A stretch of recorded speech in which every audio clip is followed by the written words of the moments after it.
cái mình đi hà thì sao chính đi lưu tới mà sầu nhau nó lưu nên nó sao gì nè mà thua lâu chứ không giả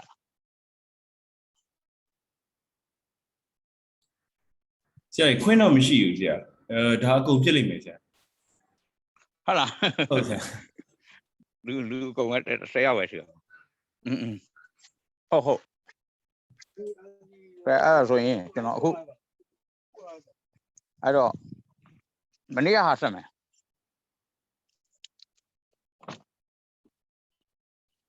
mình đi hà thì sắp vô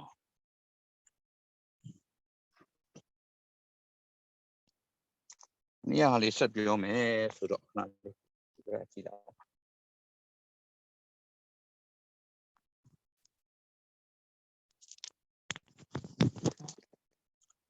mình đi hà sắp vô mẹ sửa đó mình đi hà còn bên nàyရောက်bị thế sửa đó first Newton first law second law third law ပြီးသွားပါပြီ Newton third law တည်ပြီးသွားတယ်နော်ခဏလေး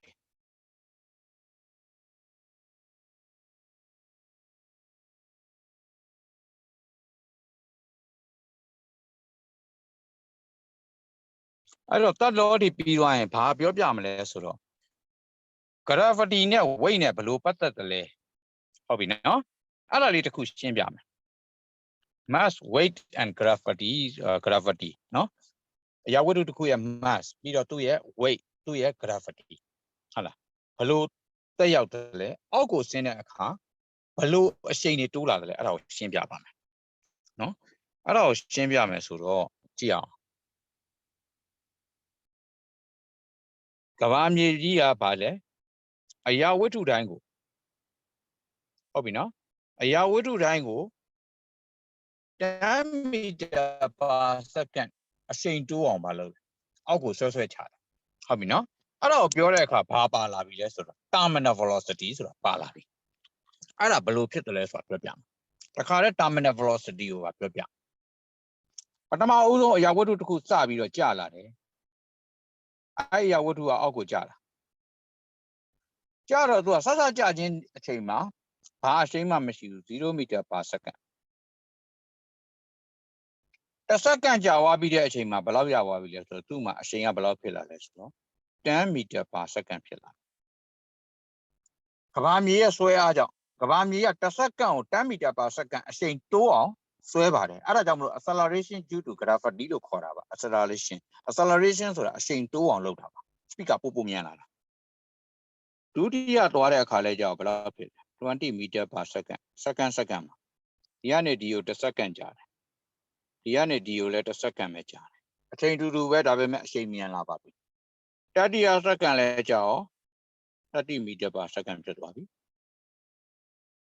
ဒါလည်းတစ်စက္ကန့်ပဲသဒုဒ္ဓကြတော့ဘယ်လောက်လဲတစ်စက္ကန့်ပဲကြာတာပဲ40 meter per second ဖြစ်သွားပြီတစ်စက္ကန့်ကြာသွားတိုင်းအချိန်က30တိုးလာပါတယ်ဒါတော့ပေါက်ပြီနော်ဒါပေမဲ့အရင်မြင့်တဲ့နေရာကျလာတဲ့ဟာမျိုးတွေကြတော့အမြဲတမ်းအချိန်တိုးသလားဆိုတော့အဲ့ဒီလိုမတိုးဘူးအမြဲတမ်းအဲ့ဒီလိုအချိန်မတိုးဘာပေါ်လာလဲဆိုတော့ air resistance ပေါ်လာ air resistance ဆိုတာပေါ်လာပါတယ်အရာဝတ္ထုတစ်ခုကအောက်ကိုကျတယ်ဒါမျိုးတိုးလာပါတယ်တိုးလာရင်လည်းနောက်တစ်စက္ကန့်ကြာလို့ရှိရင်သူဘာဖြစ်မလဲ50 meter per second ဖြစ်ပြီအဲ့ဒီအထိကတိုးနေတော့မယ်50ကျော်ပြီဥပမာပြပြရင်50ကျော်60ကျော်ရောက်တဲ့အခါကျရင်ဘာဖြစ်လာပြီလဲဆိုတော့နောက်တစ်မျက်နှာသွားပါမယ်ဟုတ်ပြီနော်ပထမစက္ကန့်မှာ0ကနေဘယ်လောက်လဲ10 meter per second ဖြစ်လာတယ်နောက်ပြီးရင်20 meter per second ဖြစ်လာတယ်ပြီးရင်30 meter per second ဖြစ်လာတယ်ပြီးရင်40 meter per second ဖြစ်လာတယ်အဲ့လိုတဖြည်းဖြည်းနဲ့တိုးလာပါပြီတိုးလာတဲ့အချိန်မှာသူကပထမဦးဆုံးစကြတော့ကတော့သူ့ရဲ့ဥစ္စာကအောက်ကိုပဲတောက်လျှောက်ဆင်းနေတာပါ air resistance ကောင်းကောင်းမပေါ်သေးပါဘူးဒါပေမဲ့နောက်ပိုင်းမှာဘာဖြစ်လာပြီ air resistance ဆိုတာပေါ်လာပြီအပေါ်ပြန်ပင့်တင်တဲ့အားလေထုရဲ့ပင့်အားပေါ်လာပြီ air resistance or drag force ပေါ်လာပါပြီအဲ့ drag force ပေါ်လာတော့သူက10တိုးရမယ့်နေရာမှာ10မတိုးနိုင်တော့ 50ပြီးတာနဲ့ဘယ်လောက်ပဲတိုးတော့လဲဒီကနေဒီကိုဆိုရင်တစ်စက္ကန့်အတွင်းမှာ30တိုးတယ်ဒီကနေဒီကိုလည်းတစ်စက္ကန့်အတွင်းမှာ plus 10ဒီမှာ plus 10ဒီကနေဒီကိုလည်း plus 10ဒီကနေဒီကိုလည်း plus 10ဒီကနေဒီကိုလည်း plus 10အဲ့ဒါ speed တွေတိုးလာတာပါ speed တွေတိုးရင်နဲ့နောက်ပိုင်းကျတော့ဘယ်လောက်ပဲတိုးလဲဆိုတော့50ကနေတွားတဲ့အခါလဲကြာရော air resistance ကဒီကောင်ကစပေါ်လာပြီဆိုတဲ့အတွက်58ဖြစ်သွားပြီ air resistance များလာပြီเนาะဘယ်လောက်ပဲတိုးတော့လဲ plus 8ပဲတိုးထိုင်တော့တယ်အချိန်မတိုးနိုင်တော့ပါဘူးဟောနောက်တစ်စက္ကန့်လဲကြာရော55ပဲရှိတော့တယ်ဘယ်လောက်ပဲတိုးတော့လဲ plus 3ပဲတိုးတော့တယ်ဟောနောက်တစ်စက္ကန့်လဲကြာရော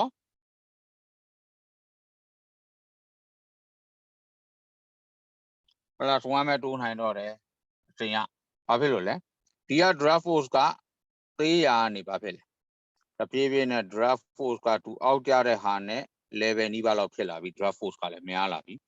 နောက်ပိုင်းမှာ56ပြီးတဲ့နောက်ပိုင်းမတိုးနိုင်တော့ပါဘူးအောက်ကိုဆက်သွားတယ်56နဲ့ပဲဆက်ကြတော့တယ်56နဲ့ပဲဆက်ကြတော့တယ်အဲ့လိုမျိုးဓာတ်တိုက်သွားမယ်အောက်မှာလည်း56ပဲသူ့ရဲ့အစိမ်ကနောက်ဆုံးမှာပါဖြစ်တယ်56မှာရက်သွားပြီပုံစံဟုတ်ပြီနော်အဲ့ဒါကအဲ့လိုအတိကျလားဆိုတော့အဲ့လိုတော့မဟုတ်ဘူးဒါရေဘူးရဖြစ်တဲ့ဟာကိုနားလည်အောင်ဆွဲပြလိုက်တာဖြစ်ပါတယ်ပထမတစ်စက္ကန့်ကို10 meter per second တိုးနေရကနေပြီးတော့10 meter per second မတိုးနိုင်တော့ဘဲနဲ့ဘာဖြစ်လဲတဖြည်းဖြည်းနဲ့တိုးတဲ့အချိန်ကရော့လာပြီးတော့နောက်ပိုင်းမှာဘာဖြစ်သွားလဲ constant speed ဖြစ်သွားပါပြီဒီကနေဒီအထိကဘာလဲ constant speed constant constant velocity constant velocity နဲ့ပဲကြာတော့တယ်ဟုတ်ပြီနော်အဲ့ constant velocity နဲ့ပဲကြာတဲ့အချိန်မှာ acceleration ကဘာပဲရှိတော့လဲ0ပဲရှိတော့တယ် acceleration တိုးတဲ့အချိန်လုံးဝမရှိတော့ပါဘူးဒီအပေါ်တွေမှာ acceleration ရှိပါသေးတယ်ဒီမှာ a ပါဒါလည်း a ပါ acceleration တွေက a တွေဒါတွေလည်း a တွေပါ acceleration ရှိပါတယ်ဒီမှာအထိ acceleration ဒီမှာလည်း acceleration ရှိပါသေးတယ်နောက်ပိုင်းမှာ acceleration မရှိတော့ဘူးအဲ့ဒီ acceleration မရှိတော့တဲ့နောက်ဆုံး velocity ကိုဘာလို့ခေါ်လဲဆိုတော့ terminal terminal velocity လို့ခေါ်ပါတယ် terminal velocity ဆိုတာ acceleration လုံးဝမရှိတော့ဘဲနဲ့အောက်ကိုပုံမှန်အရှိန်နဲ့ကျတဲ့ velocity ကို terminal velocity လို့ခေါ်ပါတယ်ဟုတ်ပြီနော်အဲ့ဒါရဲ့ graph ကိုဆွဲမယ်ဆိုရင်ဒါလေးလည်းပြီးရင်ပြန်ကူးဖို့ပြောပေးပါမယ်လုပ်ပေးပါမယ် graph ကိုဆွဲရင်ဘယ်လိုဆွဲရမလဲဆိုတော့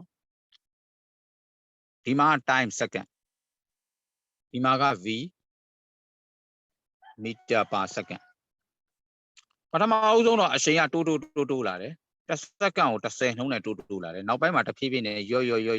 လာပြီးနောက်ပိုင်းမှာ terminal velocity ဖြစ်သွားပါတယ်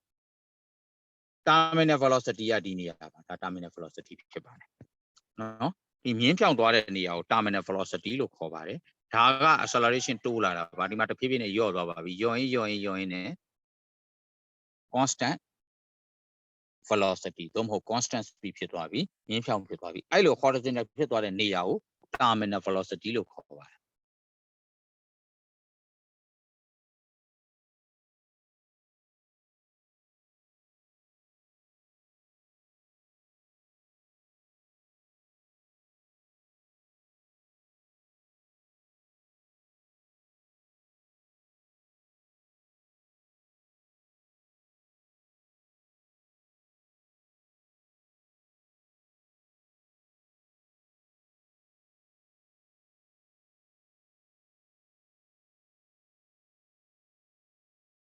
ELERADED accelerated motion လို့ခေါ်ပါတယ် acceleration ရှိတဲ့ motion acceleration ရှိတဲ့ motion ကနေပြီးတော့တဖြည်းဖြည်းနဲ့ရော့လာတယ် acceleration ရော့လာပြီးတော့ terminal velocity ကိုရောက်သွားတယ်အဲ့ဒီ velocity နဲ့ပဲအောက်ကိုဆက်ကြပါတယ်အဲ့ဒီဥစ္စာကဘယ်နေရာမှာဖြစ်တတ်လဲဆိုတော့အရန်မြင့်တဲ့နေရာကကျမှာဖြစ်တာပါနှိမ့်တဲ့နေရာကျရင်အဲ့ terminal velocity မရောက်ခင်မှာမြေကြီးကိုထိသွားတယ်ဒါကြောင့်မလို့အရှိန် ပုံမှန်အရှိန်ရသွားတယ်ဆိုတာသိမရှိဘူးအရန်မြင့်မှသိကြပါတယ် terminal velocity ကအရန်နှိမ့်နေဆိုလို့ရှိရင်ဥပမာလူ100လောက်ကပြစ်ချလို့ terminal velocity မရောက်ပါဘူးလေရင်ပေါ်ကနေဆင်းတာတို့လေဒီခုံဆင်းတာတို့ဟုတ်လားဟိုးအရန်မြင့်တဲ့တောင်ထိပ်ကနေအောက်ကိုခုံတာတို့အောက်ကိုပြစ်ချလိုက်တာတို့အဲ့ဒါမျိုးဆိုလို့ရှိရင်တော့ဘာဖြစ်လဲ terminal velocity ရောက်တာကိုသိရပါတယ်အရန်နှိမ့်ရင်တော့ terminal velocity မရောက်ခင်မှာမြေကြီးကိုထိသွားမှာပဲအဲ့တော့နည်းနည်းနှိမ့်တဲ့အနှိမ့်မှာ terminal velocity ဆိုတာပေါ်ဖို့မလွယ်ပါဘူး air resistance လည်းများများမရှိပါဘူး ignoring resistance လောက်ပဲရှိပါမယ်အရန်မြင့်တဲ့အရာဝတ္ထုတွေမှာအဲ့လိုဖြစ်တာအဲ့တော့ parachutist တွေကဘာလုပ်လဲဆိုတော့ parachute ဆိုတာလေဒီခုံတဲ့လူတွေမင်းတို့လည်းတွေ့ဘူးပါမယ်လေဒီခုံတဲ့လူတွေဟုတ်ပြီနော်လေဒီခုံတဲ့လူတွေကိုတွေ့ဘူးမယ်လေဒီခုံတာတွေမြင်ဘူးပါလိမ့်မယ်လေဒီ4000လေးတွေနဲ့ခုံတာရှိပါတယ်သူတို့ကပထမဘာလဲ free fall အရင်ဆုံးအလွတ်ခုံချတာလေဒီခလုတ်မနှိမ့်သေးဘူးအလွတ်ခုံချတယ်လေဟုံစီးသေးတယ်ပြီးတော့မှသူတို့ရဲ့ခန္ဓာကိုယ်ကကျလာရင် terminal velocity ရောက်ပြီဆိုမှသူကဘာလုပ်လဲလေဒီကိုဒိန်းဆိုဖွင့်ချလိုက်အဲ့ဒီအချိန်မှာ terminal velocity ရဲ့အရှိန်ကဝုန်းကနေလေရဲ့ပင့်အားကိုတစ်ခါလေဒီနဲ့ယူလိုက်တဲ့အတွက်ဝုန်းဆိုကျသွားပြီးတော့ new terminal velocity ဖြစ်သွားတယ်အဲ့ terminal velocity ကျတော့အရန်နှီးတယ်အဲ့တော့လူကဖြည်းဖြည်းလေးအောက်ကိုကျတာဘလို့လာတာလဲဆိုတော့သူတို့ခုံချလိုက်တဲ့အချိန်မှာဒီလိုသွားတယ်ပြီးရင် terminal velocity ရောက်ပြီအဲ့ဒီမှာသူဘာလုပ်လိုက်လဲလေဒီကိုဖွင့်ချပလိုက်ဖွင့်လဲဖွင့်အောင်ဝုန်းဆိုကျသွားအရှင်က new terminal velocity ရောက်သွား new terminal velocity ဒီကောင်ဒါ new terminal velocity ပါအဲ့ဒီအရှင်ကနည်းနည်းလေးပဲရှိတော့တယ်အဲ့ဒီအရှင်ကလူတယောက်မြေပြင်ပေါ်ဆင်းဖို့အတွက်ဘာဖြစ်လဲsafe ဖြစ်တယ်အန်ဒီရမရှိတော့တဲ့အခြေအနေဖြစ်သွားပါပြီအဲ့ဒီလိုမျိုးပေါ်ပါတယ်ဒါလေဒီခုံတာပထမတာပါလဲ free fall ခုံတာပါပြီးရင်အဲ့ဒီ free fall မှာရင်လူရဲ့ခန္ဓာကိုယ်တစ်ခုတည်းပဲလေဒီဘာမှမဖွင့်သေးပဲနဲ့ terminal velocity ရောက်သွားပါပြီရောက်ပြီးတော့မှလေဒီကိုဒီနေရာမှာစဖွင့်ပါတယ် parachute ကိုဖွင့်လိုက်တော့လေဒီက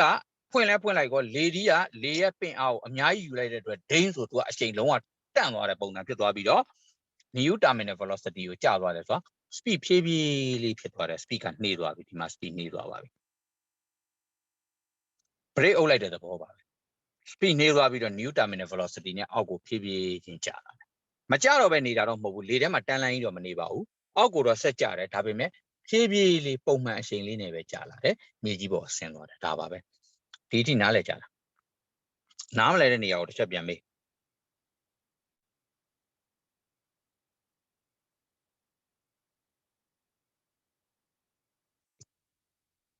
နားလည်ကြရင်နော်အဲ့တော့ terminal velocity ဆိုတာဘာလဲဆိုတာအခုနားလည်သွားပြီအရန်မြင့်တဲ့အချိန်မှာအရာဝတ္ထုတစ်ခုလေထဲကိုပြုတ်ကျရင်လေရဲ့ခုခံအားနဲ့ဘာနဲ့တူသွားလဲအောက်ကျတဲ့ speed နဲ့တူသွားတဲ့အခါလေရဲ့ခုခံအားနဲ့အပေါ်ကကျတဲ့ weight ရဲ့အလေးချိန်ရဲ့အချိန်တိုးနှုန်းနဲ့တူသွားတဲ့အခါမှာဘာဖြစ်လဲပုံမှန်အချိန်နဲ့ပဲဆက်ကြတော့တယ်အချိန်ထပ်မတိုးတော့တာကို terminal velocity လို့ခေါ်ပါတယ်အဲ့ terminal velocity ရောက်တဲ့အချိန်မှာ acceleration 0ပါအချိန်လုံးဝမတိုးတော့ပါဘူး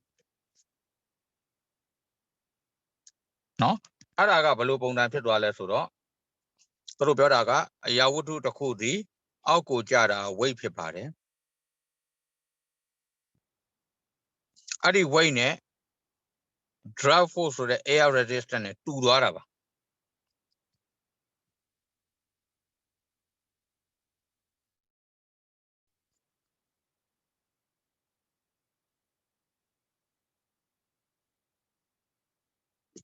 air resistance နဲ့ weight နဲ့တူသွားတဲ့အခါမှာဘာမရှိတော့ဘူးလေ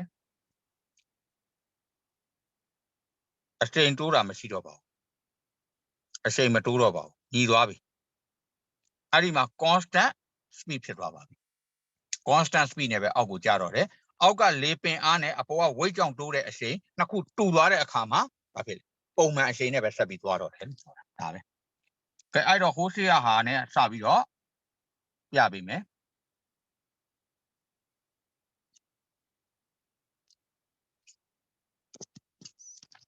ဒါကိုဘာခေါ်လဲဆိုတော့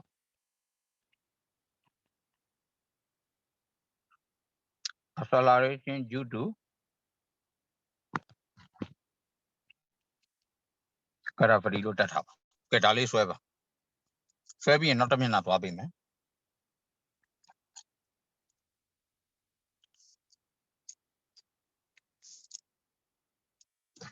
ပြီးသွားရင်ဆရာတစ်ချက်ပြော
ဆရာပြောအောင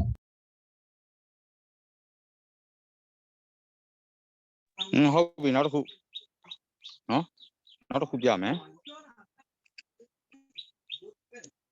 အဲ့ဒါနောက်တစ်ခုကူပါ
ဒီမှာတော့နည်းနည်း reasonable မဖြစ်ဘူး reasonable ဖြစ်အောင်ဆရာနည်းနည်းလေးဒါလေးနည်းနည်းလေးပြောင်းပေးနားလေးဒီမှာက58ဆိုဒီမှာ56လောက်ထား56ကနေပြီးတော့ဒီလဲကြောက်56ကနေ plus 1ဆိုတော့55 56ဆိုရင်ဒီကောင် plus 2 58ဒီနေရာမှာမှားတာပေါ့ခဏလေးဒါလေးနည်းနည်းလေးပြောင်းပေးမယ်နော်50ကနေပြီးတော့သူကြလာရင်ဥမာ55ထားပါတော့50ကနေ55ဆိုရင်ဒီမှာ5ဒီအောက်ကြတော့52ဆိုတော့ plus 3ဒီအောက်ကြတော့ plus 0ပဲထားလိုက်တော့52နဲ့ပဲဆက်ဆင်းသွားတယ်52ဒီလိုသွားရင်ရတယ်နော်အဲ့ဒါလေးပြောင်းရေးလိုက် reasonable မဖြစ်တာအပေါ်မှာကြတာများပြီးတော့အောက်မှာကြတာနည်းနေလို့အပေါ်ဘက်မှာကြတာနည်းရမယ်အောက်ဘက်မှာတိုးတာနည်းရမယ်အပေါ်မှာတိုးတာ ရောတာနည်းနည်းဟိုဖြစ်ရမယ်နည်းနည်းနေရမယ်အောက်မှာရောတာပိုများလာဘာဖြစ်လို့လဲဆိုတော့အောက်ရောက်လေအချိန်များလေ air resistance များလေပဲအဲ့ဒါလေးနဲ့ရေးလိုက်နော်နည်းနည်း reasonable ဖြစ်အောင်အဲ့ဆိုအဲ့လိုနေရာမှာ Hello? နှုတ်ပါလားရှင် အဲ့လိုနေရာမှာဘာဖြစ်လဲ နှုတ်ပါလား ဟမ် နှုတ်ပါ तू ကဟိုလေအမှန်30တိုးနေတယ်တမီးရဲ့အပေါ်မှာကြည့်လိုက်တမီး30တိုးနေတယ်တွေ့လား ဟုတ် 30တိုးနေနဲ့9ပဲတိုးတော့တယ်တွေ့လား ဟုတ် အောက်ကပင့်နဲ့အာနှုတ်သွားတယ်နှုတ်သွားလားသဘောပေါက်လားမသိဘူးအောက်ကို30တော့တိုးကျင်တယ်ဒါပေမဲ့တိုးလို့မရဘူးအောက်ကပြန်ပင့်နဲ့အားရှိတော့ဘယ်လောက်ပဲတိုးတော့တယ်9ပဲတိုးတော့တယ်နောက်တစ်ခါပင့်နဲ့အားများလာတော့3ပဲတိုးတော့တယ်နောက်တစ်ခါပင့်နဲ့အားလည်းများလာတော့လုံးဝမတိုးတော့ဘူးသဘောပေါက်လား ဟုတ် အချိန်မတိုးတော့ဘူးပေါ့အချိန်မတင်နိုင်တော့ဘူးလို့ပြောတာဥပမာတမီးပြေးတယ်မလားလူတယောက်ပြေးတယ်ကွာကိုယ့်ရဲ့အမြင့်ဆုံးအချိန်ဆိုတာမရှိဘူးလား ရှိရ အဲ့အမြင့်ဆုံးအချိန်ပြီးရင်ထပ်ပြီးတော့တိုးဖို့ခန္ဓာကိုယ်ကမလိုက်နိုင်တော့ဘူးအင်အားမပေးနိုင်တော့ဘူးဟုတ်လားမဟုတ်ဘူးလားအဲ့ဒါကိုပြောချင်တာအဲ့ဒါ terminal velocity ပဲထပ်ပြီးမတိုးနိုင်တော့ဘူး speed မတိုးနိုင်တော့ဘူးမြန်တဲ့မြန်အောင်မြန်တဲ့မြန်အောင်မြန်တဲ့မြန်အောင်ပြေးနေနေနောက်ပိုင်းမှာအိတ်မမြန်နိုင်တော့ဘူးဥပမာပထမကဘာဖြစ်လဲ10မိနစ်ကိုခြေလမ်း10လမ်းလှမ်းနိုင်တယ်နောက်10မိနစ်ကိုခြေလမ်း15လမ်းနောက်10မိနစ်ကိုခြေလမ်း18လမ်းပဲလှမ်းနိုင်တော့တယ်တိုးတာ9မတိုးနိုင်တော့3ပဲတိုးတော့တယ်နောက်တစ်ခါ10မိနစ်ကို16လမ်းပဲလှမ်းနိုင်တော့တယ်နောက်တစ်ခါ10မိနစ်ကို20ပြီးရင်ထပ်မတိုးတော့ဘူး10မိနစ်ကိုခြေလမ်း20ဒါပဲပုံမှန်ပဲတွားတော့တယ်မရတော့ဘူးထပ်ပြီးအားထုတ်နေရမရှိတော့ဘူးအဲ့တဘောပဲ तू ကလည်းအပေါ်ကကျလာပြီးတိုးလာတဲ့အချိန်ကအောက်ကပင့်တဲ့လေပင်အားများလာတော့ဘာဖြစ်လဲအချိန်မတိုးနိုင်မဲ့အချိန်ကရော့တိုးတဲ့အချိန်ကရော့လာတာသဘောပေါက်လား ဟုတ် အဲ့တိုးတဲ့အချိန်ကရော့လာရင်နောက်ဆုံးမှာဘာဖြစ်လဲထပ်မတိုးနိုင်တော့တဲ့အချိန်ကိုဘာလို့ခေါ်လဲ terminal velocity လို့ခေါ်တာအများဆုံးအချိန်ပဲဒီအချိန်နဲ့ပို့ပြီးတော့မတိုးတော့ဘူးဒီအချိန်နဲ့ပဲကြာတော့မြေပြင်ပေါ်ထိတဲ့အထိ52နဲ့ပဲသွားတော့ကဘာမီကဘယ်လောက်ပဲဆွဲအောက်ကလေပင်အားကြောင့်52ချက်ပိုမတိုးတော့ဘူးဒါကိုပြောချင်တယ်နော်အောက်ရောက်လေတူကပို့ပြီးတော့တိတ်သီးမှုများလာလေပင်အားပိုများလေကိုမောင်းတဲ့ကိုကြလာတဲ့အချိန်များလေပင်အားပိုများလေပဲလေတိုက်ခံရလေပဲပြောတာကားမြန်မောင်းလေဘာဖြစ်လဲလေတူကို air resistance ကရှေ့ရခုခံတဲ့အားများလေပေါ့ဒီသဘောပါပဲသဘောပေါက်လား နားလေပါ ဒါလေးကူလိုက်အဲ့ဒါကြောင့်မို့အဲ့လိုပုံလေးဆွဲပေးတာအဲ့ဒါပုံနားလည်လွယ်တယ်ဒီပုံနဲ့ကြည့်တော့ပုံနားလည်လွယ်နှုတ်မဆိုလို့ရှိရင်တချို့ကဘာမှမသိဘူးဖြစ်နေတယ် terminal velocity ရောက်သွားတယ် acceleration ရော့သွားခြင်းဒီ velocity change နည်းနည်းလာတယ်ဆိုတော့ကောင်းကောင်းသဘောမပေါက်ဘူးဖြစ်နေချာအကြောင်းသားတွေအဲ့တော့အစီအခုပြောတာ velocity ဘလို့တိုးတာဘလို့ရော့လာလဲဆိုတာတိုးတဲ့နှုံးတော့ရှိတယ်ဒါပေမဲ့တိုးတဲ့နှုံးကရော့လာအဲ့လိုပြောတာနောက်ဆုံးမှာတိုးတဲ့နှုံးလုံးဝမရှိတော့မတိုးတော့အဲ့ဒါ acceleration မရှိတော့တဲ့သဘော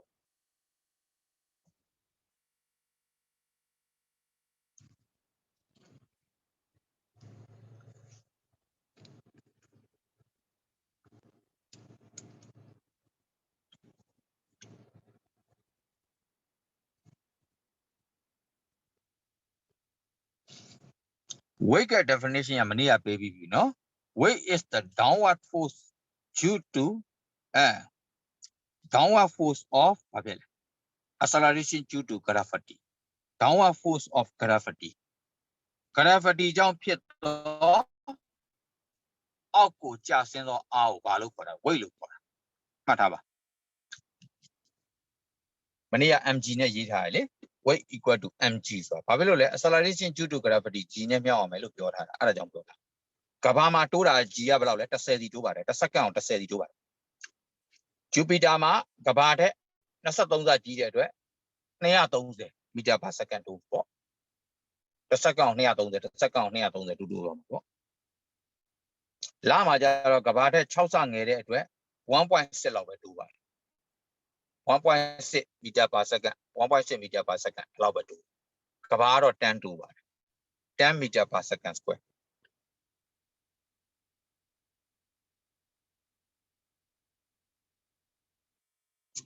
အဲ့ဒါကဘာဆွဲအားကြောင့်ဖြစ်တော့ မြန်ဆန်လာတော့အရှိန် change in velocity ကိုဘာလို့ခေါ်လဲ acceleration လို့ခေါ်တာ哦အဲ့ဒါကြောင့်မလို့ acceleration due to gravity လို့ပြောတာ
ဒါဆိုပြီးရင်ပြောနော်နောက်တစ်ပုံကြံသေးတယ် terminal velocity ကပုံ graph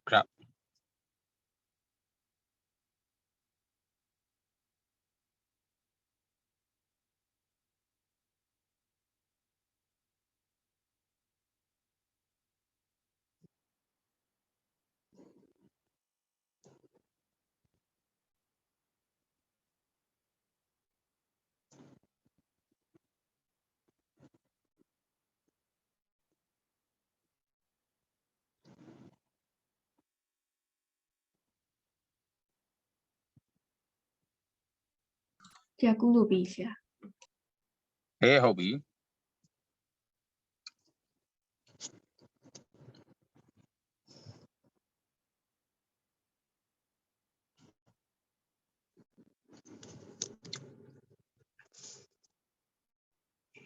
ဒီနေရာလေးမှာရေးဖို့က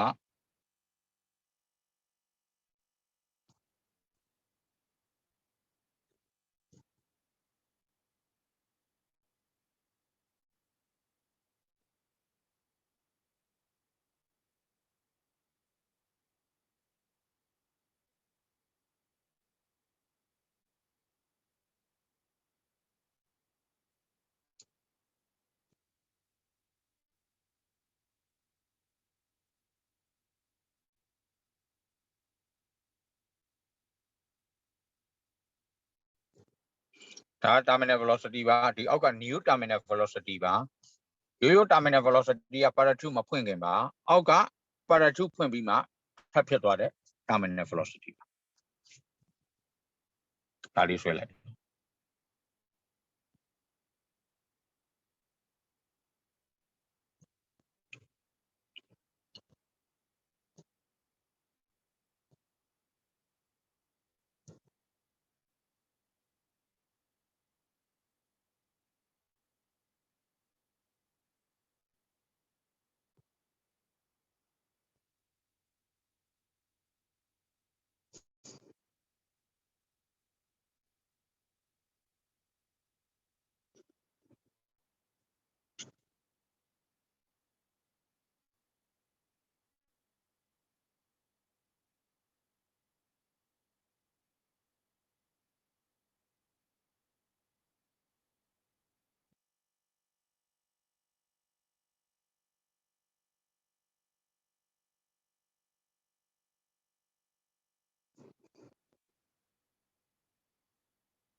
ဆွဲပြီးပြောနော်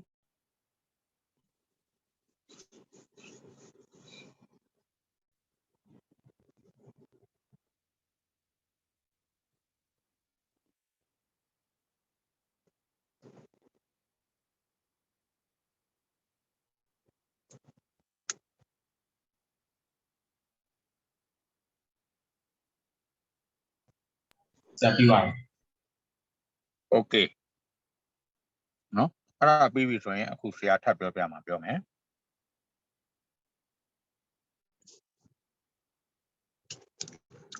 အခုထပ်ပြောမှာ vector summation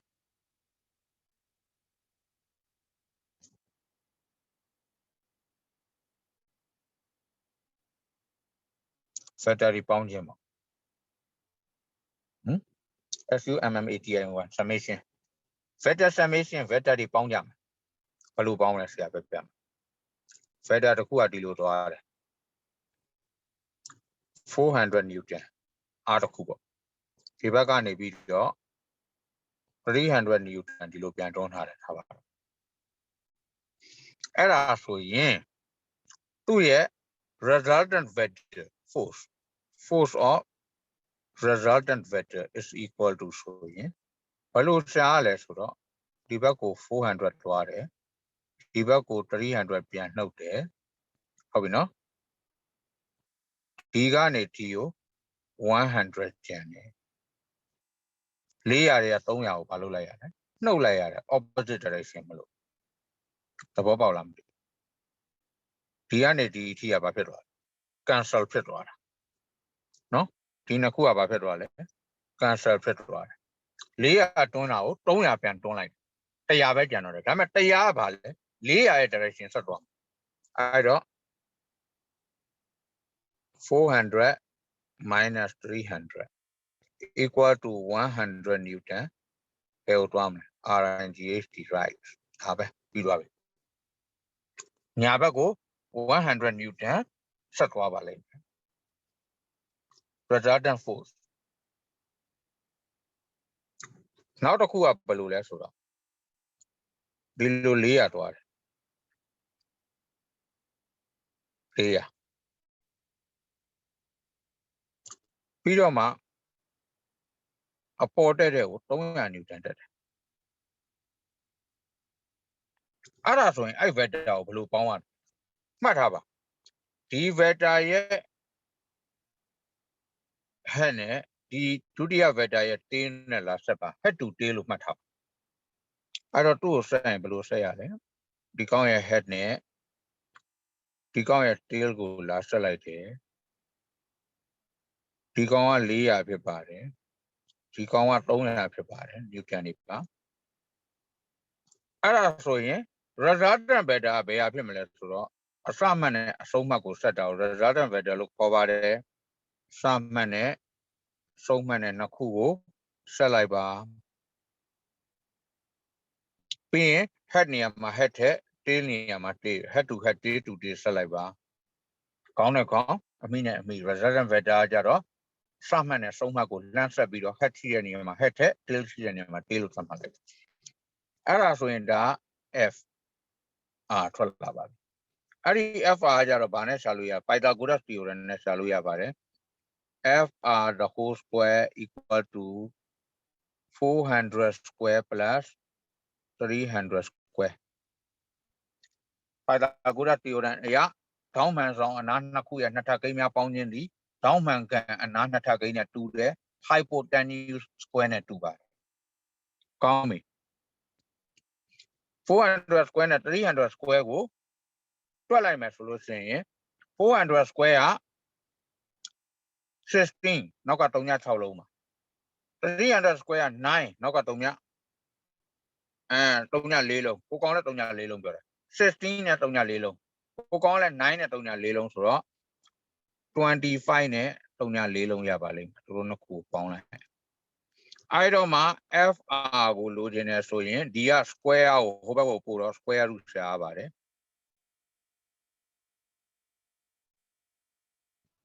equal to ဘယ်လောက်ရလဲဆို900 newton ရပါတယ်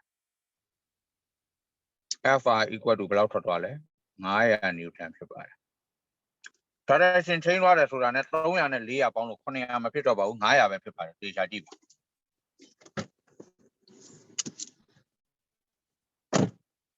ဟုတ်ပြီနော် direction ကလည်းဘယ် direction အတိုင်းသွားပြီလေ north နဲ့ east နဲ့ ကြား direction north or east direction ဖြစ်ပါတယ်500 newton ဖြစ်သွားပါနားလည်လားမသိဘူး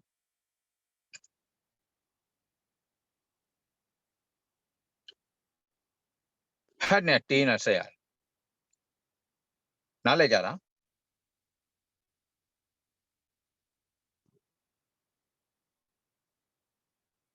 အဲ့ဒါလေးကူးလိုက်ပါဦး ဆရာ vector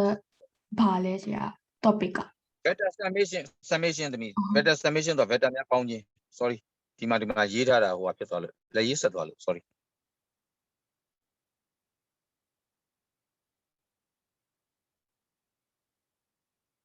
vector summation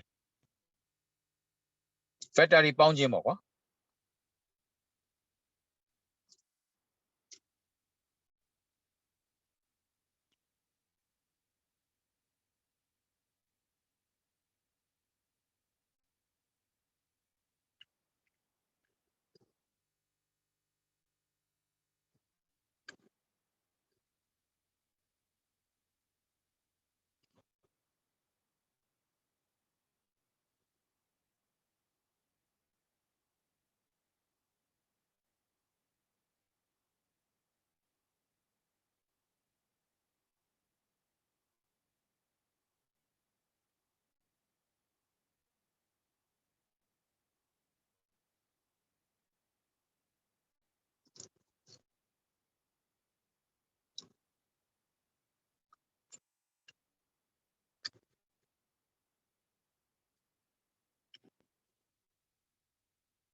ပြီးရင်ဒါလေးပြီးရင်နောက်ထပ် vector တွေပေါင်းတာဆရာပြန်ဆွဲပြအောင်နော်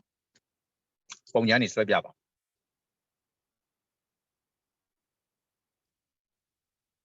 direction မတူတဲ့ vector တွေ2မျိုး3မျိုးအဲ့လိုပေါင်းတာတွေဆွဲပြ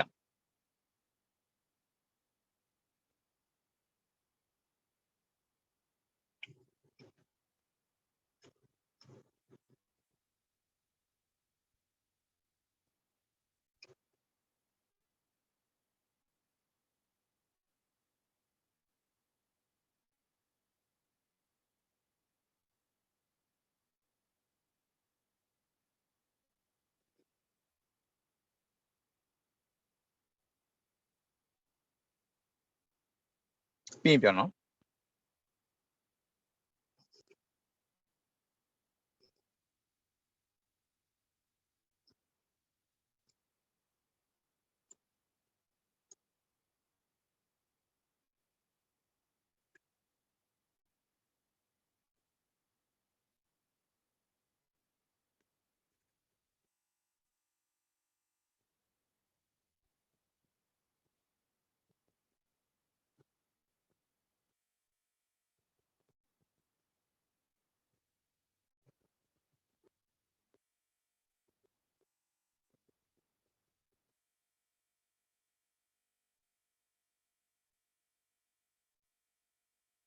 ဆက်ပြီးတော့ပါ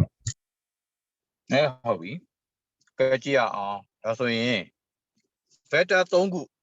မတူညီတဲ့ direction တွေနဲ့ဆရာပေါင်းပြ vector A ရဒီမှာ2 unit ရှိတယ်ထားပါတော့ unit 2ခုရှိတယ်ဒါ vector A ပေါ့သိနေပဲယူမယ် A vector vector တွေအကုန်လုံးမှာအပေါ်ကဘာလေးထည့်တယ်မြားလေးထည့်ပါတယ်ဟုတ်ပြီနော်ပြီးရင် plus vector B ရဒီလိုတက်မှာသူလည်း2 unit ပဲထားလိုက် vector B plus vector C ကဘယ်လိုသွားမလဲဆိုတော့ဒီလို3 unit သွား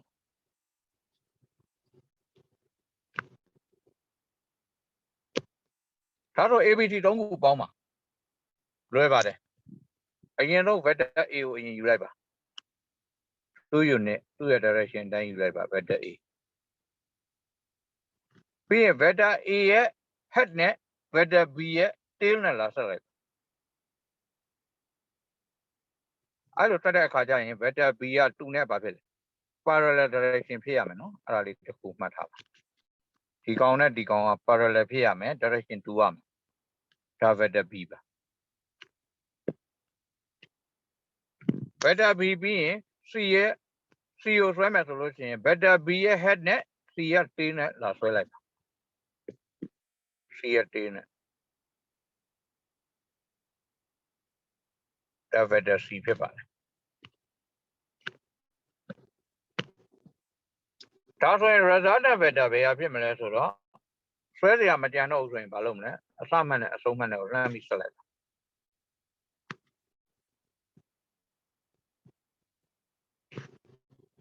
ပြီးရင် head နေရာမှာ head ထားပါ tail နေရာမှာ tail ထားပါဆိုတော့ direction ကဒီ direction အတိုင်းသွားတဲ့ resultant vector ထွက်လာပါပြီ resultant vector ဒီအဲ့ဒီ direction နဲ့အဲ့ဒီလောက် unit သွားပါလိမ့်မယ်ဒါပဲသဘောပေါက်လားမသိပြောရရင်တော့ကြိုက်တဲ့လောက်ကွက်ကောက်သွားဘလောက်ပဲသွားအစမှတ်နဲ့အဆုံးမှတ်နဲ့ကိုဘာလုပ်လဲမြင်းဖြောင်ဆွဲပြီးဆက်လိုက်တယ်အဲ့ဒါ resultant vector vector တစ်ခုကဒီလိုသွားတယ်နောက် vector တစ်ခုကဒီလိုသွားတယ်နောက် vector တစ်ခုကဒီလိုလာတယ်နောက် vector တစ်ခုကဒီလိုပြန်သွားတယ်ဘလို့သွားပါပထမဦးဆုံးရောက်တဲ့နေရာနဲ့နောက်ဆုံးရောက်တဲ့နေရာကိုမြင်းဖြောင်လှမ်းပြီးဆွဲလိုက်အဲ့ဒါ resultant vector ဖြစ်ပါတယ်လို့ပြောတဲ့သဘောနားလည်လားမသိဘူးနားလည်ပါတယ်အဲ့ဒါ resultant vector ပဲအဲ့တော့အစမှတ်နဲ့အဆုံးမှတ်နဲ့ကိုဆက်ရတာဒီ resultant vector ပါပဲစတဲ့ဘက်က tail ဆုံးတဲ့ဘက်က head ဖြစ်ပြီးပြီ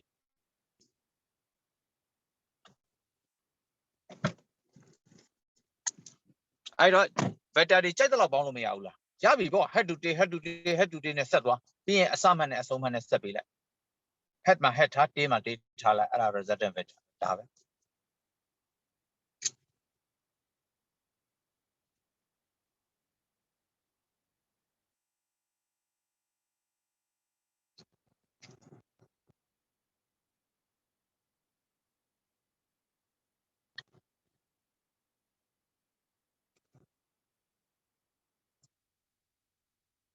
အဲ့ဒါ vector summation ပါ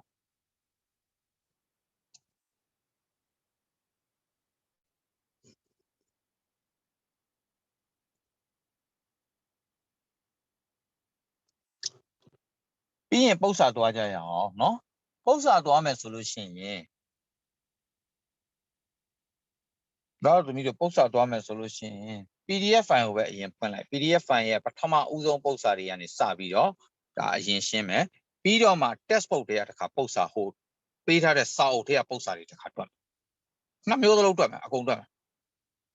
တူနေထားခဲ့မယ်မတူတာတွေထပ်တွက်မယ်အဲ့လိုလုံးเนาะ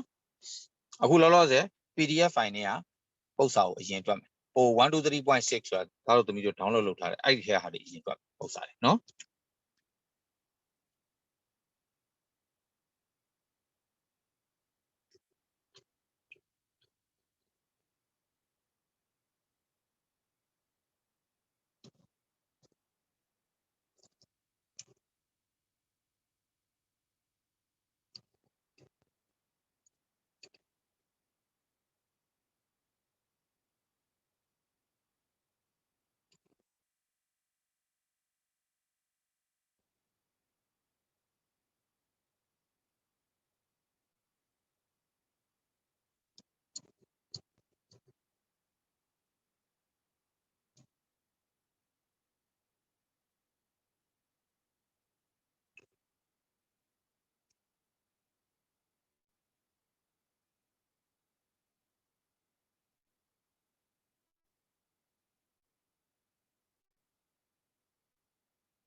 ရပြီနော်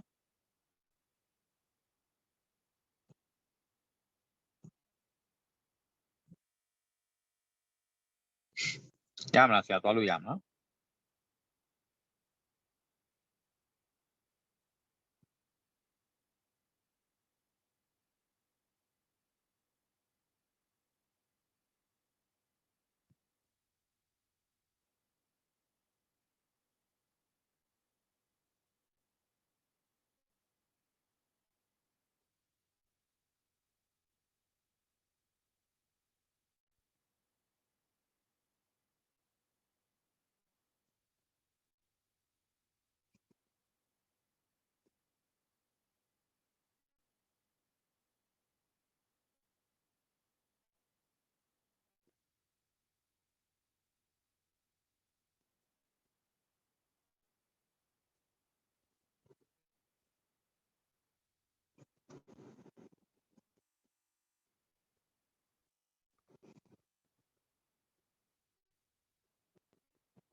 ဆက်ပြောပါ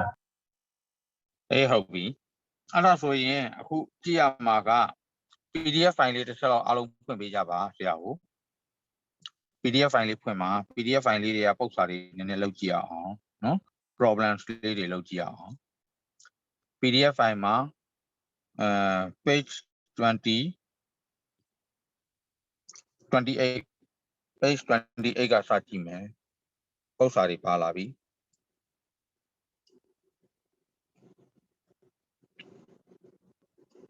တက်ဖို့မဟုတ်ဘူးเนาะပေးထားတဲ့စာအုပ်မဟုတ်ဘူးเนาะ PDF file เนาะဒီထဲမှာ download ဆွဲထားတဲ့ PDF file ဖြစ်ပါတယ်ဖွင့်ပြီးရင်တစ်ချက်ပြောပါ PDF file ဖွင့်လို့ရပြီဆိုပြောပါ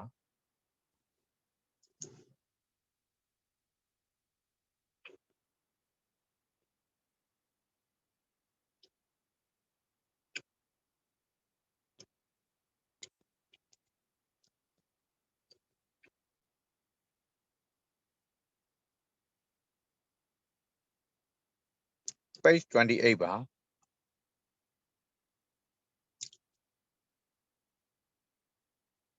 page 28မှာ question ဆိုတာပါပါတယ် number 1မင်းတို့တွေ့ပါလိမ့်မယ်ကားရဲ့လေးရင်းမြန်ရဲ့10ဟိုလား golf ball လေးတစ်လုံးရဲ့3ခုပေးထားတယ်နံပါတ်1က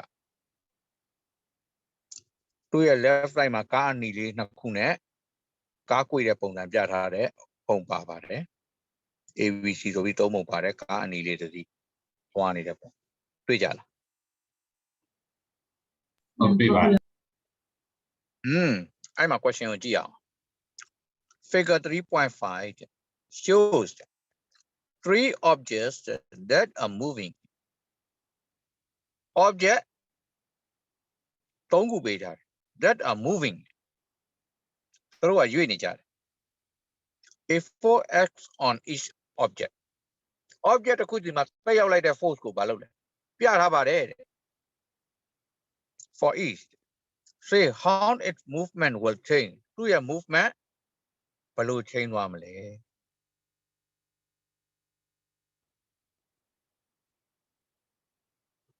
ဟုတ်ပြီနော် for each say how its movement will change သူ့ရဲ့ movement change မလား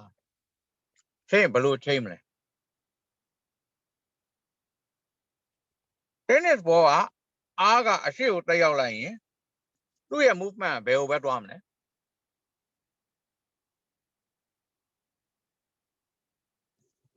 right ကိုပဲသွားမယ် speed up မဖြစ်သွားဘူးလားဖြစ်သွားမယ် A ရဲ့ပုံလေ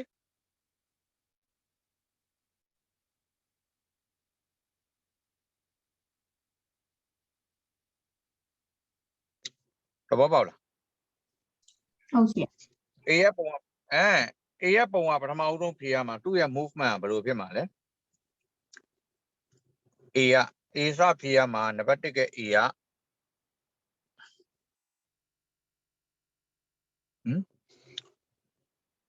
move to right ဟုတ်လားညာဘက်ကိုပဲထွက်သွားမှာပြီးရင်ဘာဖြစ်မလဲ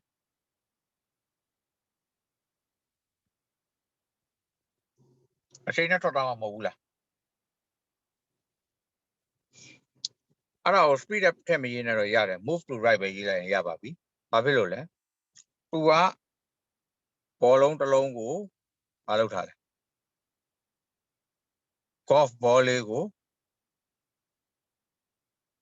ဒီပေါ်မှာတင်ထားပြီးတော့အားကဒီလိုထည့်ပြီးရိုက်လိုက်တယ်လို့ပြောတာသူဒီဘယ်ကိုထွက်သွားမှာညာဘက်ကိုပဲထွက်သွားမှာမဟုတ်ဘူးလားထွက်သွားပါလိမ့်မယ် move to right သူ့ direction ကချိန်မှုမရှိဘူးတဖြည်းဖြည်းနဲ့နှေးနှေးလာပြီးနောက်ဆုံးရပ်သွားမှာဒါပဲ B ကပါပေးထားတယ်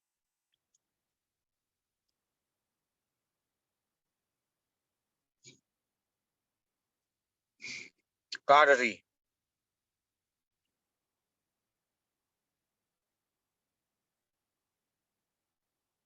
ဒီဘက်ကိုတွန်းနေတယ်လို့သူပြထားတယ်ဒီလိုတွေပြထားတယ်တွန်းနေတယ်ပေါ့ဒီလိုပြထားတယ်အဲ့တော့တွန်းနေတယ်လို့ပြောတာအဲ့ဒီအချိန်မှာအားတစ်ခုကဘယ်လိုတက်ရောက်တယ်အနောက်ကိုပြန်ပြီးတက်ရောက်ထားပါတယ်အဲ့ဒါ friction ပါပဲကားဒီလို force ကဒီလိုတက်ရောက်တယ်ဆိုဒီကားကဘာဖြစ်သွား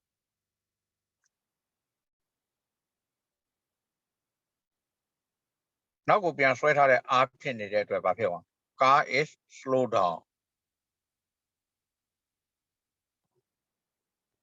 ကားဘာဖြစ်သွားမလဲ slow down သူ့ရဲ့ movement slow down ဖြစ်ပါလေ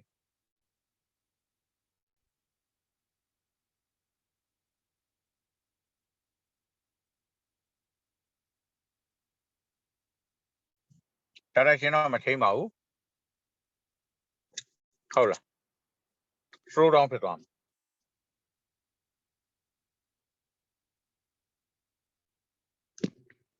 စီမားဘာပြောထားလဲလေးမြန်တစ်စီးတွန်းနေ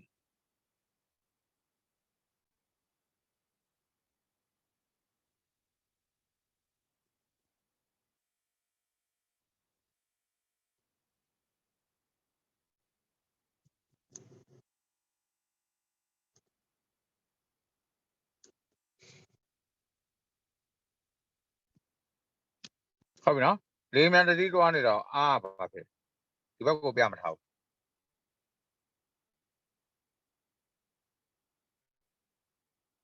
ဟုတ်လားသူပြထားတဲ့အား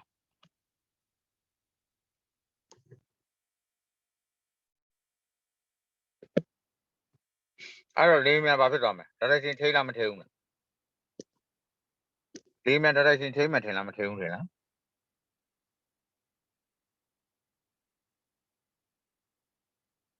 direction ထိသွားလိမ့်မယ်လေးမြန်တစ်စီးကိုအဲ့ဘက်သွားလို့ဆိုရင်လေးရဲ့ direction ကသူ့ post လုပ်တဲ့ဘက်ကိုဘာဖြစ်လဲပါသွားမှာဘူးအဲ့အတွက်ကြောင့် direction ထိသွားပါမယ်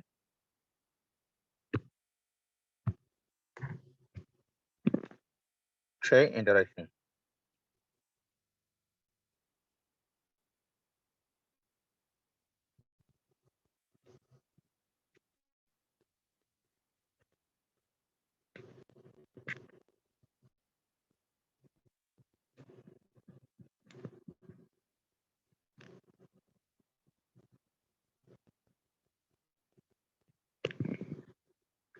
direction ထိသွားမယ် change in direction to the left according to the force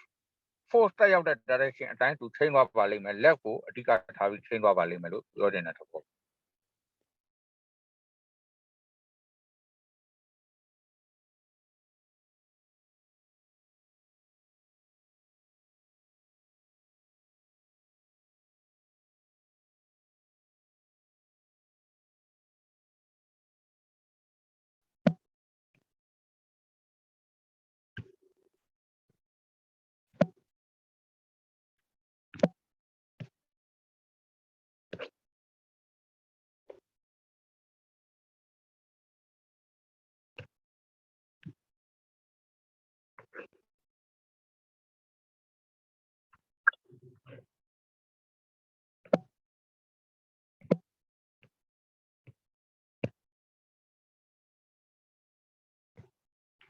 အဲ့ဒါနံပါတ်1ပြီးသွားပြီ Kasaro number 2 ji aao. Number 2 à page ဘယ်လောက်ရောက်သွားလဲဆိုတော့ page 29 မှာ number 2 figure 3.7 shows the force acting on 3 objects for each. Say whether the force are balanced or unbalanced. Balance ဖြစ်မလား unbalanced ဖြစ်မလားဆိုတာရေးပေးရမှာပါ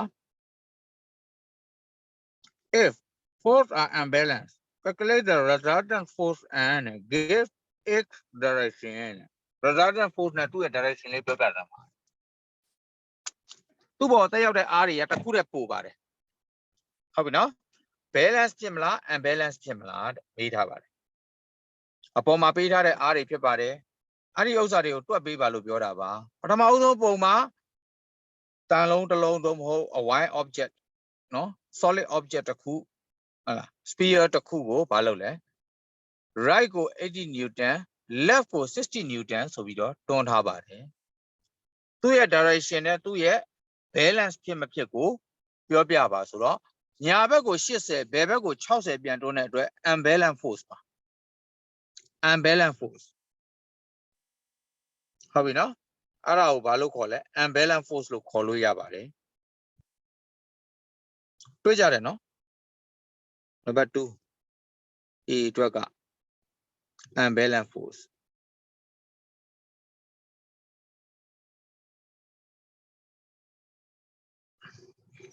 F equal to တွက်ရအောင်80တဲ့က60ကိုနှုတ်လိုက်ပါများတာတွေကနည်းတာကိုနှုတ်လိုက်ပါဘယ်လောက်ကြာမလဲဆိုတော့20 newton ကြာပါလိမ့်မယ်အဲ့ဒီကောင်ကဘယ်ဘက်ကိုများနေတာလဲဆိုတော့ right ကိုများနေတဲ့အတွက် right လို့ရေးပေးလိုက်ပါသူ့ရဲ့ direction ကိုရေးပေးပါလို့ညာဘက်ကိုများနေပါနံပါတ် B နံပါတ် B က balance လား unbalance လားပြန်ကြည့်ရအောင်နံပါတ် B မှာသူဘာပေးထားလဲအတုံးတုံးမှာ80နဲ့30နဲ့ညာဘက်ကိုတွန်းထားပါတယ်ဘယ်ဘက်ကနေ100ပြန်တွန်းထားပါတယ်ဟော80 30ပေါင်းပြီးတော့100နဲ့နှုတ်လိုက်လို့ရှိရင်0ပဲမကျန်ဘူးလားအဲ့ဒီကောင် balance force ပါ balance ဖြစ်ပါတယ်ဟုတ်ပြီနော် balance ဖြစ်ပါတယ်ဘလို့ balance ဖြစ်တာလဲဆိုတော့80နဲ့30 direction တူတာကိုပေါင်းပါ direction မတူတဲ့100တွေက100နဲ့နှုတ်လိုက်ပါ3ညရပါလိမ့်မယ်နော် balance force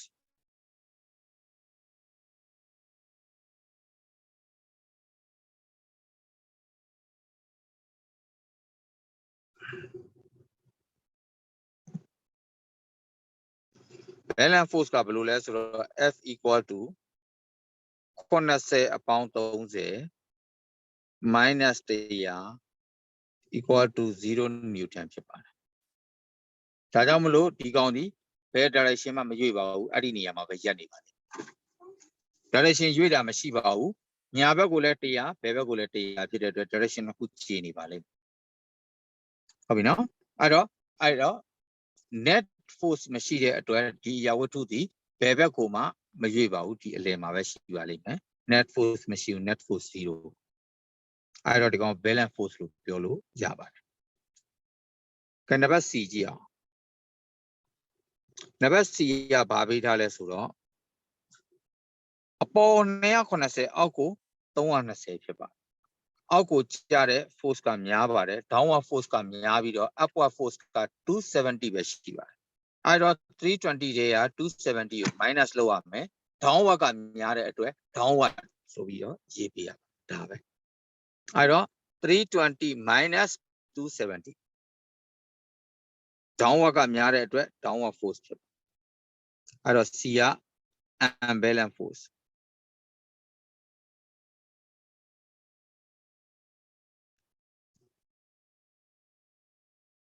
F ကိုလိုချင်ရင်320တဲက280ကိုနှုတ်ပါ50 newton ကျန်ပါလိမ့်မယ်အဲ့ဒီကောင်က downward ကိုများနေတဲ့အတွက် downward force လို့ရေးလိုက် downward လို့ရေးလိုက်ရင်ပြီးသွားပါပြီ direction လည်းပြောတယ် force ကိုလည်းတွက်ပေးထားပါတယ် unbalance force ကိုလည်း calculate လုပ်ပေးထားတယ် direction မှာတစ်ခါတည်းထည့်ရေးပေးထားပါတယ်ပြီးသွားပါပြီနံပါတ်2ကဲတစ်ကနှစ်ကကူးလိုက်အောင်နားလေကြလားမသိဘူး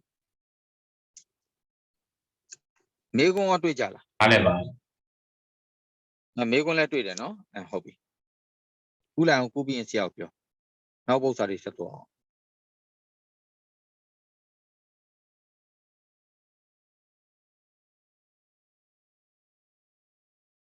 ဆရာပြော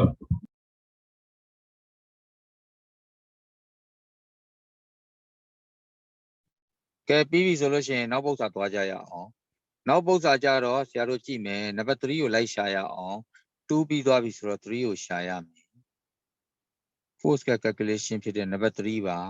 page 31မှာရှိပါတယ်3 4 5 6 4ပုဒ်ရှိပါတယ်အဲ့ဒါပြောပြပါမယ်နံပါတ်3က what force is needed to give a car to mass 600 kilogram and acceleration of 2.5 meter per second square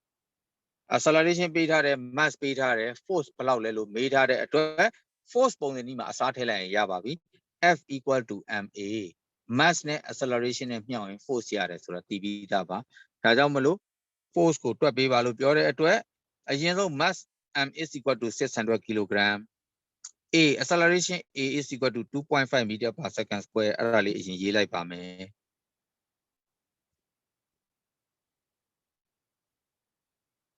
ပု္ပ္ပစာလွယ်တယ်နော်နံပါတ်3က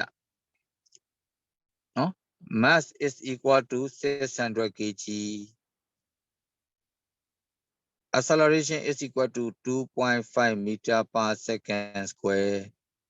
F is equal to ဘယ်လောက်လဲ force ကိုမေးထားတဲ့ what force F is equal to ma ဖြစ်ပါတယ် m က600ပါ into ဒီကောင်က 2.5 ပါ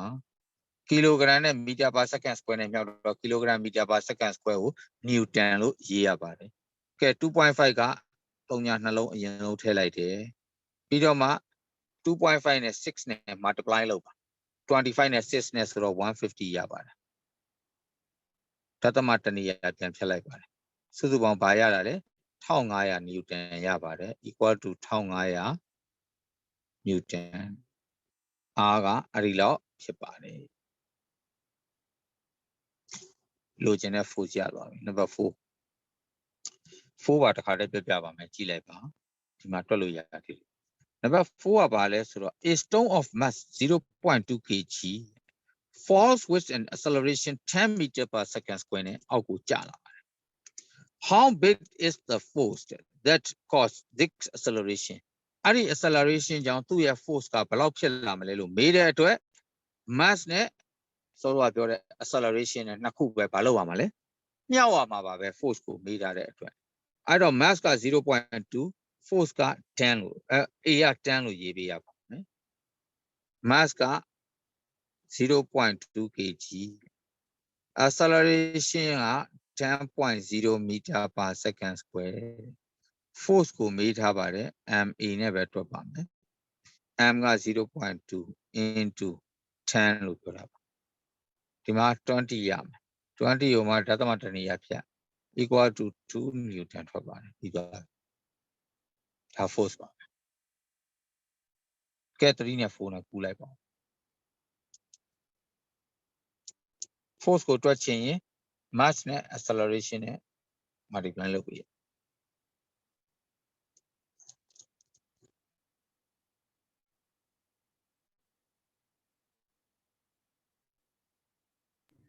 ပြောရ okay ဒါဆိုရင်နောက်တစ်ပုဒ်ကြည့်ကြရအောင်နော်နောက်တစ်ပုဒ်ကြည့်မယ်ဆိုတော့အခုဆရာတို့ကြည့်ရမှာက number 5 number 5ကဘာမေးထားလဲဆိုတော့ what acceleration is produced acceleration ကိုပြန်မေးပြီ force ကဘယ်လောက်ပေးထားလဲ2000 newton acting on a person on mass 80 kg mass ပေးထားတဲ့ force ပေး acceleration ပြန်ပေးပါဟုတ်ပြီနော်အဲ့တော့ mass ပေးထားတယ် force ပေးထားတယ် acceleration ပြန်ပေးပါဆိုတော့ဆရာတို့သွားကြည့်အောင် acceleration ပြန်ပေးကြည့်အောင်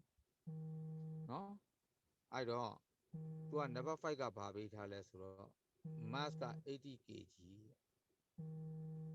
force ကဘယ်လောက်လဲဆိုတော့2000 newton acceleration ဘယ်လောက်လဲလို့မေးထားပါတယ် F equal to ma ပါ a ကိုလိုချင်ရင် F ကိုဒီဘက်ကိုလာပြီး divide လုပ်လို့ရပါတယ် F by m ဖြစ်ပါတယ် အဲ့တော့ A is equal to force က2000 Newton ပါ mass က80 kg ပါအဲ့နဲ့0နဲ့0နဲ့ခြေသွားတယ်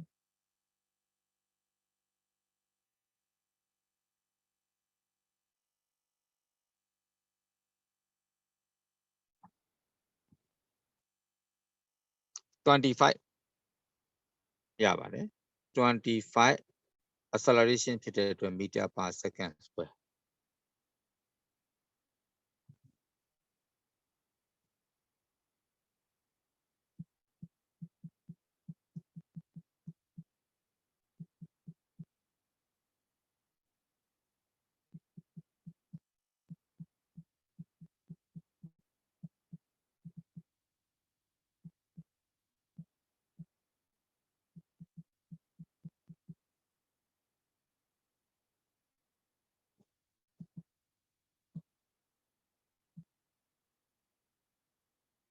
အဲ့တော့ number 5ကဘာလဲ mass က80 kg force က2000 newton acceleration ဘယ်လောက်လဲဆိုတော့လွယ်ပါတယ် F equal to ma မှာ a ကိုလိုချင်လို့ F ကို m နဲ့လာပြီး divide လုပ်လိုက်ပါတယ်အဖြေထွက်သွားပါပြီ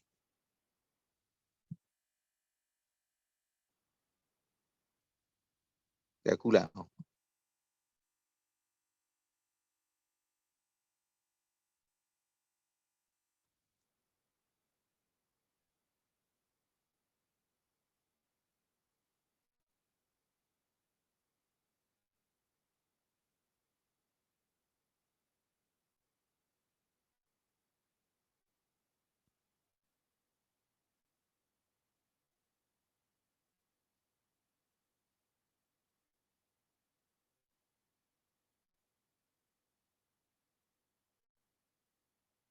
ဆက်ပြီးပါမယ် ဟုတ်ပြီ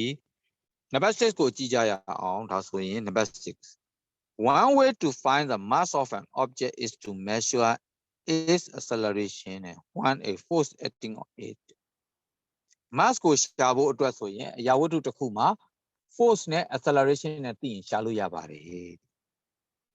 if a force of 80 newton ဟော force ကိုပေးလိုက်ပြီ80 newton causes a box to accelerate at 0.1 meter per second square ဟော acceleration က 0.1 meter per second square ရှိပြီးတော့ force က80 newton ရှိမယ်ဆိုရင် mass ကိုပြန်ရှာပေးပါလွယ်ပါတယ်ဒါလဲဘယ်လိုရှာကြမလဲဆိုတော့ကြည့်ပါ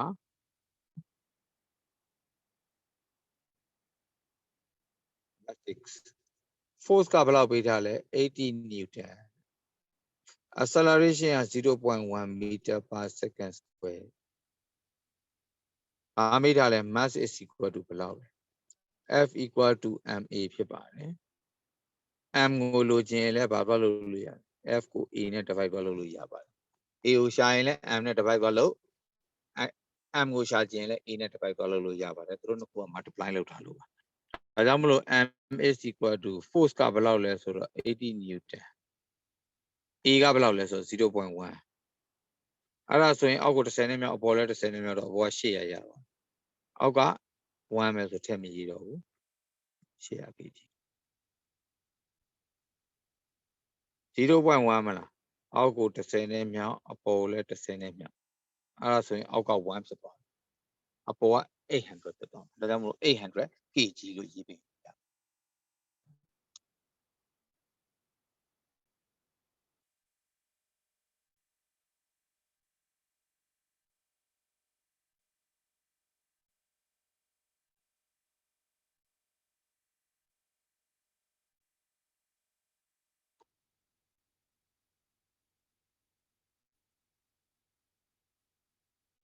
ဆက်ပြီးပါဟုတ်ပြီကောင်းပြီဒါဆိုလို့ရှိရင်နောက်ထပ်တစ်ပုတ်လောက်ကြည့်ရအောင်ချိန်နဲ့လေးရသေးတယ်နော်နောက်ထပ်တစ်ပုတ်လောက်ကြည့်ကြရအောင်နောက်ထပ်တစ်ပုတ်ကြည့်မယ်ဆိုနံပါတ်7ကိုဆရာတို့လိုက်ရှာကြမယ်အောက်ကိုဆက်ဆင်းသွားပါနံပါတ်7တွေ့ပါပြီ page 32မှာ right corner မှာရှိပါတယ်7 a book is the weight on earth ကဘာပေါ်မှာစာအုပ်တုပ်ကိုအလေးချိန်ချိန်လိုက်တယ် It is found to have a mass of 1 kg. So your mass ka 1 kg chi bare. So it weighs on the earth is 10 Newton. That man abo. Weight go to so mass tiame acceleration due to gravity ne multiply lo ame. I do 1 kg chi de atwat 10 ne multiply lo lai to blau le 10 Newton ya la bo. What can you say about its mass and its weight if you take it? Mitani yao you do me. Kabama mahodo. Hell you do me to the moon, where gravity is weaker than on earth. Kabata babel. Gravity nere. Gravity ne way babo aula. Kabaya gravity ya mg. I'm not a bounce yamalo 1 kg 1 kg mass ka beyond my hobo. Ba beyond them, gravity beyond them, gravity ya you know what I say she and lao yaudaro. Kabata nezabi. 1.6 of a she. Ara so in wake up, I'm not genius out of wake up. Yo amla myalamla, Senaji.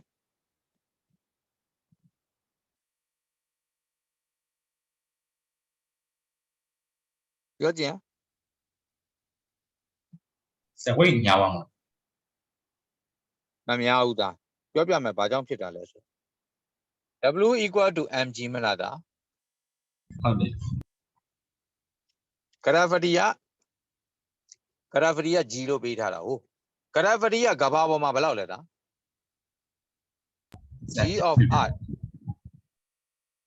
equal to belau. 10 meter per second square. Ubiora. Mass ka belau shi le. 1 kg. That's why weight on earth equal to 1 into 10 equal to 10 Newton lo mathwa bhu la. Da tu le pyo tha de. Hout la. 1 kg shi do aya wattu taku ko kaba bo ma chain yin 10 Newton shi ba de lo pyo tha da ba phit lo le g ko 10 နဲ့တွက်ထားလို့အခု g of mon က g of earth တဲ့ဘာဖြစ်လဲနဲတယ်တဲ့ပြောထားတာ gravity ပူနဲတယ်နားလည်လားမသိဘူးအဲ့တော့ weight of mon equal to mass ကမပြောင်းပါဘူးဒီမှာ g of mon ကိုထည့်ရတော့မှာဒီက1 into ဒီကောင်ကသူ့ထက်ကဘာတဲ့6ဆလောက်ငယ်တယ်ဆိုတော့ဆရာစတယ်ပြောထားပြီနော်သူကတော့ဒီထဲမှာမပြောထားဘူးရေဘူးရအပြင်ယူပါလို့ပြောထားတာဆရာပြောပြမယ်ဒီမှာ 10/6 ဒီလိုမဖြစ်ဘူးလားကဘာတဲ့6ဆငယ်တယ်ဆိုတော့ gravity က6ဆနည်းမှာပေါ့နည်းတော့6နဲ့စားလိုက်တယ်ဘာရမလဲ 1.6666 အဆုံးမရှိ 1.67 Newton ပဲရှိတယ်ဟုတ်လားမဟုတ်ဘူးလား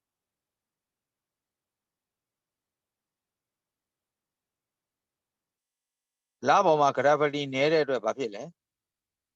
weight ကပေါ့သွားပါလိမ့်မယ်ဘယ်နှဆလောက်ပေါ့သွားမလဲ6ဆကဘာထက်သေးတဲ့အတွက်6ဆလောက်ပေါ့သွားကဘာထက်သေးပြီဆိုတာနဲ့ gravity နည်းပြီဆိုတာနဲ့ဘာဖြစ်လဲ weight လည်းပေါ့သွားပြီသဘောပေါက်လားမသိဘူးဆရာပြောနားလဲ ဟုတ်နားလဲပါ အေးဟုတ်ပြီအဲ့တော့နံပါတ် A ကဘာဖြစ်ရမလဲ A အတွက်7ရဲ့ A ပေါ့ဟုတ်လား must not change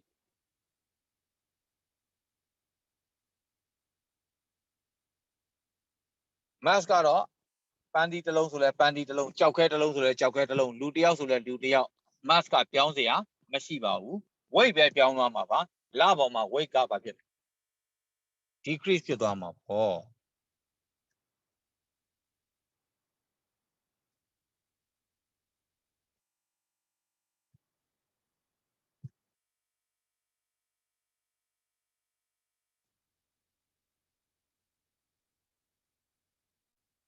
လပေါ်မှာဆိုရင် weight က decrease ဖြစ်သွားပါလိမ့်မယ်လျော့သွားပါလိမ့်မယ် weight နည်းသွားပါလိမ့်မယ်ကဘာတဲ့ကြီးတဲ့ဂျိုးတစ်ခုခုကိုယူသွားရင် weight ပိုလေးသွားမှာကဘာတဲ့သေးတဲ့ဂျိုးကိုယူသွားရင် weight ကပိုပေါ့သွားဘာဖြစ်လို့လဲ gravity နည်းတာနဲ့ gravity များတာကွာလို့ gravity များတဲ့အတွက်မြောက်တဲ့ကဏ္ဍများတဲ့အတွက်ရတဲ့အဖြေ weight ကလည်းများ gravity နည်းသွားရင်မြောက်တဲ့ကဏ္ဍနည်းတဲ့အတွက်ရတဲ့အဖြေကလည်းနည်းသွားမှာဒါပဲရတဲ့ weight ကလည်းနည်းသွားမှာ weight loss ဖြစ်မှာ B ကိုကြည့်အောင် B ကဘာပြောထားလဲဆိုတော့ to Jupiter တဲ့ where gravity is stronger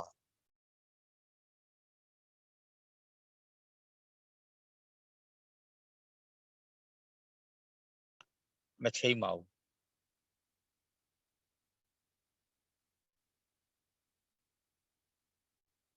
mass တူတဲ့အတွက် gravity ပိုများတယ်ဆိုတော့မြှောက်တဲ့ကဏ္ဍများတဲ့အတွက် weight ကလည်းပိုများပါလိမ့်မယ်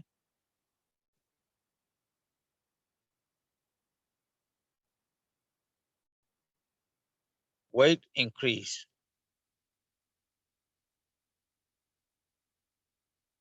on Jupiter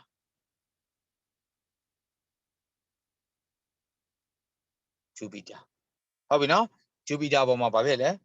weight ကပိုကြီးသွားပါလိမ့်မယ်လို့ပြောတာပါ weight ကပိုများသွားပါလိမ့်မယ်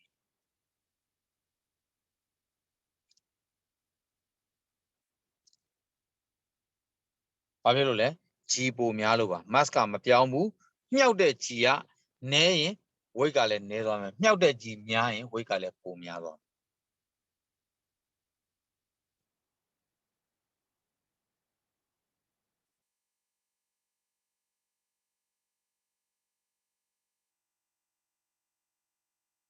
မယ်ဒါလေးကူးလိုက်ပါဦး